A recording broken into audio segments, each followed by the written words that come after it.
If you want to use Circle to search for Samsung Galaxy S25 FE, first you're gonna open a settings on your smartphone device. Next step would be to find the display. Click on it and then move down until we find the navigation bar. From those options, activate Circle to search. Now to bring it up, you will need to click and hold your home button, this middle button right here, and then Circle to search will toggle. Now what you can do with it, there's plenty of options. First, let's start with the panel below. You can click on this to translate from one language, which is automatically detected, to another language by selecting it.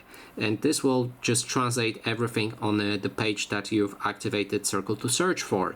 Then there's the music detect, but this app does not support music search. So if you're using a specific app with a music, you should be able to find that song name. Then there's a Google itself, so you can use the voice input to search for some things on Google, or just click on it and then you can type in anything. Next thing that you can do here is to select either text and then copy it, or you can also select images. So if you click on a specific image, you'll be able to perform image search on Google. And that is basically everything that you can do with it. So thanks so much for watching, and if you like this video, please consider subscribing.